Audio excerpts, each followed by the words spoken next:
నమస్కారం. శ్రీమాత్రే నమః. ప్రేక్షక మిత్రులందరికీ కూడాను శుభాకాంక్షలు. చాలా మందికి ఈ మధ్య కొన్ని అపోహలు ఉన్నాయి. ఈ గ్రహాలు మారడంతో కొంత చెప్పడంతో భయపడుతూ కొంతమంది మాకు కాల్ చేస్తున్నారు. ఏమంటే ఇది ఈ సంవత్సరం మాత్రం కొత్తగా మారట్లేదండి గ్రహాలు. ఈ యుగం పుట్టినప్పటి నుంచి ఇంకా యుగం అంతరించేంత వరకు గ్రహాలు మారుతూ ఉంటాయి. సుమారుగా ఒక ఉదాహరణకి ఎక్కువ శాతం నాకు కాల్స్ వచ్చింది సింహరాశి నుంచే వచ్చింది అనుకుందాం. ఒక ఉదాహరణకి అది అష్టమ శనిగా అయితే ఏమేమో అయిపోతుంది, విడాకులు వచ్చేస్తుందట, విడిపోతారట, అకాల మరణాలట, యాక్సిడెంట్లట అని. ఇదేంది గురుగారు మాకు భయం వేస్తుంది ఏంటంటే, ఒకటి గుర్తుపెట్టుకోండి, 140 కోట్ల మంది భారతీయులు ఉన్నారు. ప్రపంచమంతా అక్కడ కొన్ని కోట్ల మంది ఉన్నారు. అందులో నుంచి మనం బైఫర్కేట్ తీసుకుంటే ఒక్కొక్క రాశి వారు 20 కోట్ల 30 కోట్ల మంది ఉన్నారు అనుకున్నాం. ఇది గోచార గ్రహస్థితియే. గోచారం అంటే మీకు చిన్న ఉదాహరణ చెప్పాను చూడండి. ఈ భాగ్యనగరం ఎత్తుకుంటాం. ఈ భాగ్యనగరంలో ఈరోజు ఈ ఆఫీసు ఇది, ఇందులో మనం ఇంతమంది ఉన్నాం, ఇంతమందిలో ఒకరికే ఉంటుంది.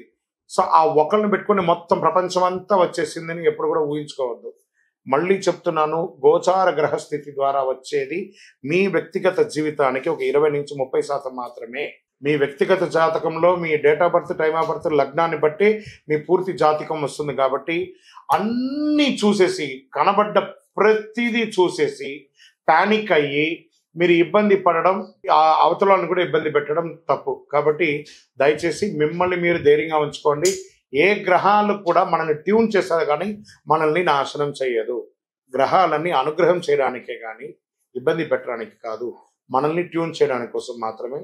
జ్యోతిషాస్త్రరీత్యా ద్వాదశ రాశుల్లో 11వ రాశి అయినటువంటి కుంభరాశి మిత్రులారా, మీరు ధనిష్ఠా నక్షత్రం 3-4 పాదములు, శతభిషా నక్షత్రం 1, 2, 3, 4 పాదములు, పూర్వాభాద్ర నక్షత్రం 1, 2, 3 పాదాలకు జన్మించిన మీరు కుంభరాశి వారిగా పరిగణించబడుతున్నారు.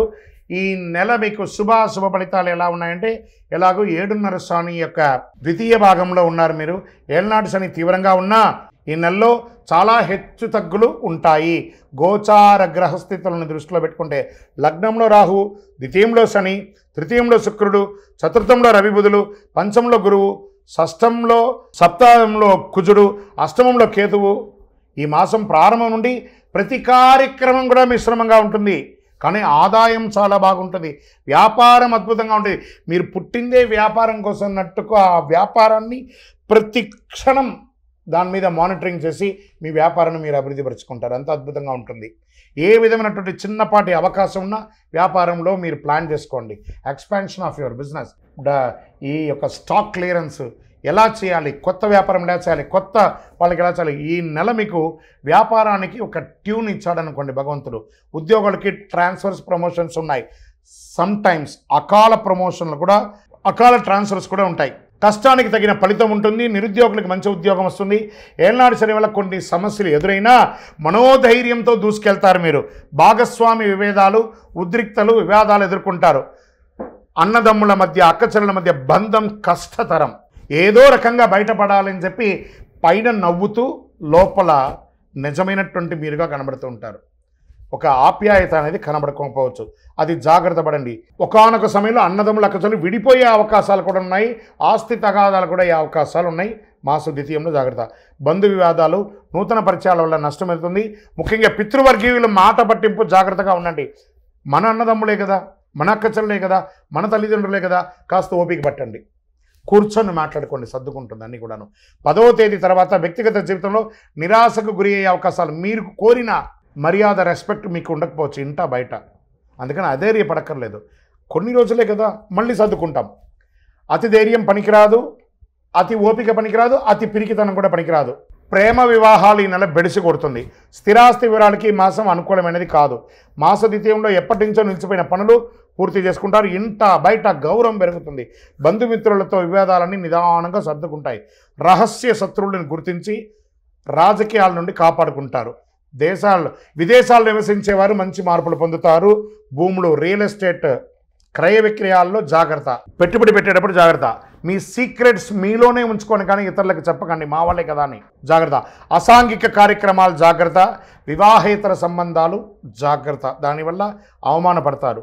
ఆరోగ్యాన్ని నిర్లక్ష్యం చేయొద్దు. విద్యార్థులకి చాలా ఇది ఒక మంచి సమయం కూడా చెప్పచ్చు. మంచి అవకాశాలు వస్తున్నాయి, మార్పులు వస్తున్నాయి. వెయిటింగ్ లిస్ట్లో ఉన్నటువంటి మీ యొక్క మార్క్స్ కానీ, లేదా రిజల్ట్స్ కానీ, లేదా వీసా కానీ, లేదా ఉద్యోగం కానీ అవన్నీ కూడా యాక్టివేట్ అయ్యి అద్భుతం అవుతున్నారు. క్రీడాకారులకి చాలా అద్భుతమైనటువంటి సమయం చెప్పచ్చు. రాజకీయ నాయకులకి కాస్త మిశ్రమం అండి. ప్రజాక్షేత్రంలో వెళ్ళేటప్పుడు నోరు అదుపులో పెట్టుకోవడం మంచిది. తస్మాత్ జాగ్రత్త.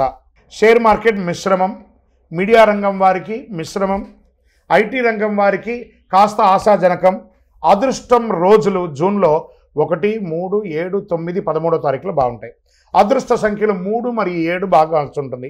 చంద్రాష్టమం 4వ తారీఖున 7:35 నుండి 6వ తారీఖున 8:06 రాత్రి వరకు చంద్రాష్టమం ఉంటుంది. జాగ్రత్త. ఆదిత్య హృదయం వినండి. విష్ణు సహస్రనామ పారాయణం చేయండి. సుదర్శన మహాయంత్రాన్ని ప్రార్థన చేయండి. పేద విద్యార్థులకి బట్టలు కానీ పుస్తకాలు కానీ ఇవ్వండి. మీ ఇష్ట దైవంలో కులదైవం దగ్గరికి పోయి మీ వయస్సు ఎంత ఉందో అన్ని దీపాలు వెలిగించండి. 48 రోజులు పూజ చేసినటువంటి అతి శక్తివంతమైనటువంటి కరుంగాలిమాలను ధరించండి. ఆరోగ్యంగా, ఐశ్వర్యంగా, విజయంగా, అద్భుతంగా ఉంటారు. ఇంకనూ మీ యొక్క వ్యక్తిగత జాతకానికి కింద కనబడుతున్నటువంటి నెంబర్కి పేరు, date of birth, time of birth, place of birth WhatsApp చేయండి. విజయోస్తు.